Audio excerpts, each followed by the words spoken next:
ہمارے حضرت کے دور میں ایک دفعہ مدرسے کی گاڑی، طلبہ کی چھٹیاں ہوئیں تو پکنک کا پروگرام بنایا سب طلبہ کے ساتھ اساتذہ نے. کراچی میں بڑی ٹائٹ بارش ہو رہی تھی تو سب کا ارادہ ہوا کہ جی سب طلبہ کہاں جائیں گے؟ جی ہاکس بے جائیں گے. ہمارے استاذ بھی طلبہ بھی. تو گاڑی میں سارے ہاکس بے چلے گئے. بڑا مزہ آیا، نہائے دھوئے، چھٹی تھی. طلبہ کا بھی دل چاہتا ہے نا کبھی کبھار یہ ایکٹیویٹیز تو دینی مدرسوں کے طلبہ کی بھی ہونی چاہیے کہ نہیں، ورنہ مکھنچو بن جائیں گے، عجیب سے بن جائیں گے بیٹھے بیٹھے. جب شام کو واپس آئے تو گاڑی خراب ہو گئی.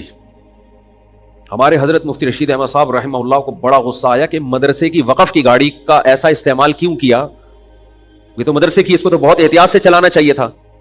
یہ کھڈے میں کیوں گئی اور یہ کیچڑ میں کیوں چلائی؟ وہ بہت سخت ہے وقف کے معاملات میں، بہت سخت ناراض ہو گئے اور طبیعت سے سب کو ڈانٹا. اب روز نہ آتے ہی جب بھی ان کی مجلس ہوتی تھی 11:15 بجے، تو 11:15 بجے نصیحت شروع کرنے سے پہلے ڈانٹ سے ابتدا ہوتی تھی. عربی میں ڈانٹتے تھے اصل عربی میں نا، اور پھر اردو میں ایک لفظ بولتے تھے کہ وقف کی گاڑی کا آپ نے ایسا استعمال کیوں کیا. اب جب دیکھا کہ حضرت غصے میں بہت آ گئے ہیں تو سب نے انکوائری شروع کر دی. حضرت کو خبر دی کس نے؟ مفتی صاحب. یہ اطلاع پہنچائی کس نے؟ اس کو پکڑو سالے کو. ان کو بتایا کس نے؟ اب تفتیش، ہم لوگوں نے سب نے مل کے تفتیش شروع. بیٹا یہ وہ بندہ کون ہے؟ شکایتی ٹٹو ہے؟ ایک گلاس پانی اور پلا دیں ذرا. وہ شکایتی ٹٹو ہے کون جس نے ان کو جا کے بتایا؟ حضرت تھوڑی ہمارے ساتھ گئے تھے، ان کو کیا پتا کہ گاڑی کو خراب ہوئی ہے کہ صحیح ہوئی ہے. اب تفتیش میں لگ گئے اور حضرت روزانہ پہلے ڈانٹتے پھر دوسرے کام شروع کرتے. حضرت کی ڈانٹی ختم نہیں ہو رہی اور ہم اس انکوائری میں یہ بندہ کون ہے. سب اسی چکر میں لگ گئے نا. وہ کہہ رہے اس نے لگائی ہے، وہ کہہ رہے اس نے لگائی ہے. اب اس کا تو کام ہی یہی ہے. پھر حضرت تک بھی ہم نے کسی طرح کی بات پہنچانے کی کوشش کی کہ یہ بتائیں کہ بتایا کس نے.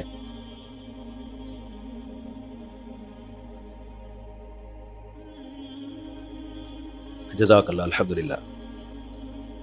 تو ایک دن حضرت آئے.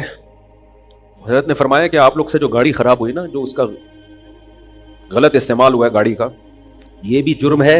اس سے بڑا جرم یہ ہے کہ اس تفتیش میں کیوں پڑھ رہے ہو کہ شکایت کس نے لگائی؟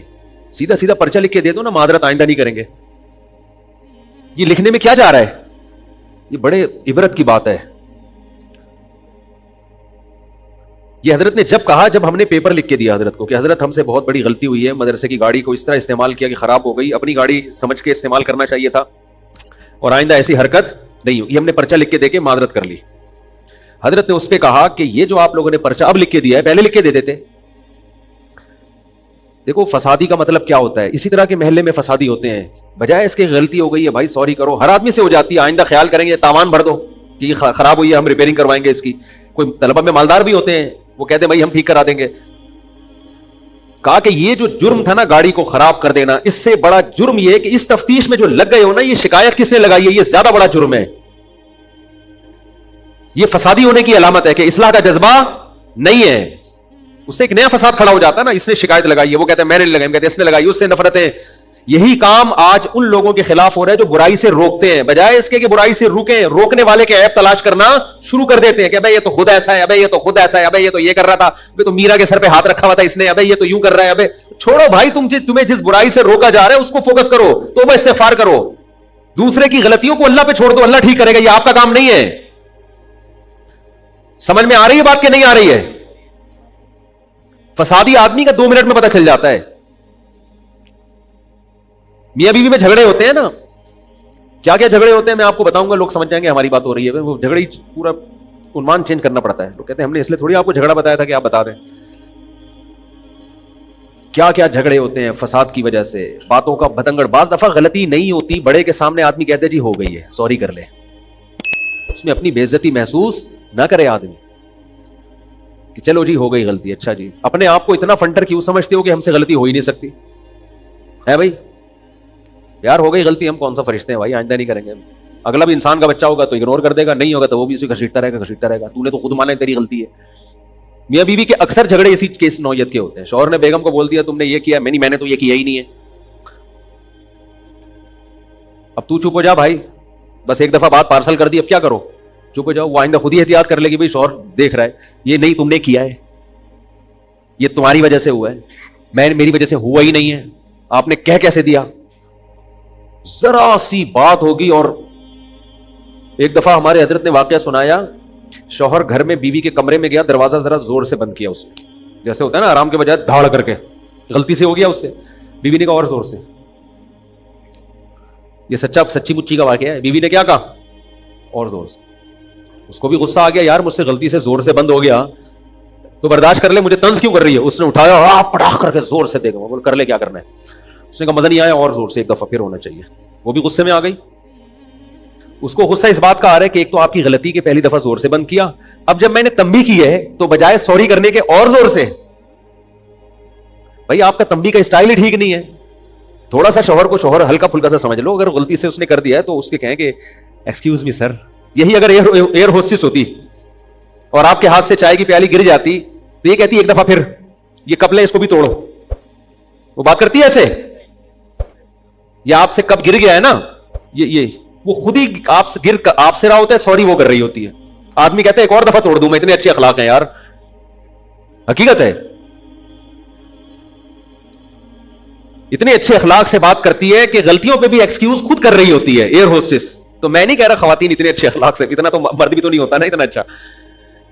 لیکن خاتون کو چاہیے تھا کہ جب مرد نے زور سے دروازہ بند کر دیا, دیکھ لو یا تو غلطی سے کیا ہوگا یا اس کا میٹر کسی بات پہ شارٹ ہوگا. تو جب اگلے کا میٹر شارٹ ہے تو آپ اور اس کو چنگاری کیوں لگا رہی ہو؟ چپ کر کے بیٹھ جاؤ, بعد میں کہہ دینا اس کو, بعد میں سمجھا دینا. بھائی ابھی بندے کا میٹر, نصیحت ایسے موقع پہ اثر کرتی ہے جب آدمی غصے میں ہو. چپ ہو جاؤ, بعد میں اس کو آرام سے سمجھا دینا جب موڈ اچھا ہوگا. ہر وقت تھوڑی آدمی کا موڈ خراب ہوتا ہے, کبھی اچھا بھی ہوتا ہے. جس دن پتہ چلتا ہے بیگم اپنے ماں کے گھر جا رہی ہے, بہت اچھا موڈ ہوتا ہے, اس دن سمجھا دو اس کو, اس دن سمجھا دو. وہ سب باتیں سنے گا غور سے آپ. تو اس نے کیا کیا, ہمارے حضرت یہ واقعہ خود سناتے تھے. حضرت کے پاس کیس آیا تھا اصل میں, دوبارہ سے شروع سے نا. میاں صاحب آئے ہیں کمرے میں, غصے میں تھا یا غلطی سے دروازہ بند کیا دھاڑ کر کے. بیگم کو آیا غصہ کہ یہ کون سا جنگلیوں کا طریقہ ہے بھائی, بندہ گھر آتا ہے, سلام کرتا ہے, تمیز سے بات کرتا ہے, آرام سے دروازہ بند کرتا ہے, یہ کون سا طریقہ ہے؟ اس نے کہا یہ کیا جنگلیوں کی طرح دروازہ کھوٹا ہے, دوبارہ کرو. اس کو اور غصہ آ گیا کہ میں میاں ہوں, میری کوئی اس گھر میں 2 ٹکے کی ویلیو ہے ہی نہیں. اس نے اٹھایا اور زور سے دھاڑ کر کے. اس کو یہ احساس ہوا, یہ شیطان نا یہ ساری پٹیاں پڑھا رہا ہوتا ہے. ہر آدمی اپنے آپ کو غلطی میں درست ہی سمجھتا ہے. سمجھتے ہو, حوالے سب کے پاس ہوتے ہیں, ریفرنس سب کے پاس ہوتے ہیں. اصل ہم کہتے ہیں فقہا کو فالو کرو, حدیثیں ان کے پاس بھی تھیں اور آج کے اسکالرز کے پاس بھی حدیثیں ہیں. حدیثوں کا مطلب وہ زیادہ سمجھتے تھے, یہ لوگ زیادہ نہیں سمجھتے. ریفرنسز پہ لوگ مر رہے ہیں. تو یہی ہے. اب دیکھو ریفرنس تو عورت کے پاس بھی تھا نا, کہ ایک تو آپ کی غلطی, اوپر سے جب میں نے تنبیہ کی ہے تو بجائے سوری کرنے کے اور اٹھاڑ کے دوڑ کے مار دیا. پھر جب میں نے دوبارہ کہا کہ اور زور سے, تو اب آپ کو احساس ہو جانا چاہیے تھا, اب سوری کر لیتے. تو بجائے اس کے سوری کے اور دوبارہ, دروازے کو اللہ نے قوت گویائی نہیں دی, ورنہ وہ بولتا ہے کہ تم دونوں کے پھڈے میں مجھے کیوں پیٹ رہے ہو یار, پکڑ کے ایک دوسرے کو کوٹو نا, میرا کیا قصور ہے. تو ایسی لڑائی ہوئی ہے کہ کھڑے کھڑے وہیں 3 طلاقیں ہوئی ہیں ان دونوں کے درمیان. سمجھتے ہو, اچھا بھلا ہنستی کھیلتی زندگی تباہ. کتنا اثر پڑتا ہے دونوں خاندانوں پہ, کتنا برا اثر پڑتا ہے. اور آج کل پھر اس سے بڑا اثر یہ کہ حلال کو حرام کو حلال کر لیتے ہیں, اہل حدیث سے فتوے لا کے وہ 3 طلاقیں دے کے رکھ لیتے ہیں. یہ پھر ساری زندگی زنا کا, ساری زندگی کا زنا.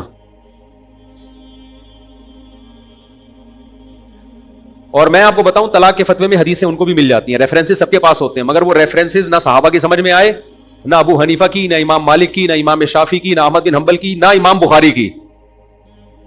امام بخاری بھی اکٹھی 3 کو 3 ہی مانتے ہیں. آج کے اسکالرز کو آپ سنیں تو ایسا لگتا ہے قرآن حدیث انہی نے سمجھا, باقی تو سارے گھاس کھا رہے تھے.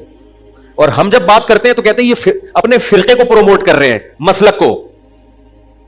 جو صحابہ کی بات کر رہا ہے, چاروں ائمہ کی بات کر رہا ہے, محدثین کی بات کر رہا ہے, اس کو فرقہ پرست کہ یہ بہشتی زیور کا دفاع کر رہا ہے. اور جو بات کر رہا ہے اپنے فرقے کی, لیبل قرآن حدیث لگا دیا, اس کو لوگ فرقہ پرست نہیں کہتے.